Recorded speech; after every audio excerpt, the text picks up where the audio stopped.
To add a pricing table in Squarespace, start by opening your web browser and navigating to the Squarespace website. Click on the website and open it. Then log in by clicking the login button and entering your email and password information. Once you've accessed your account, go to your account dashboard and select the website where you want to add the pricing table. You may need to switch to a different site or workspace. Next, go to the app catalog. Create an account if needed, and search for a pricing table widget. Choose a template that suits your needs, such as a pricing grid, pricing column, service plans comparison table, or something similar. You can select a template and then modify it as needed.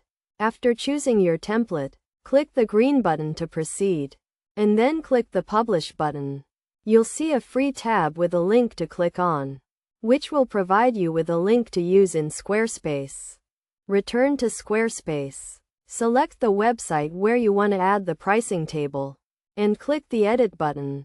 Click Add Block and select the Embed option. Edit the block again and paste the link into the provided space. This will add the pricing table to your website. With these steps, you've successfully created a pricing table in Squarespace.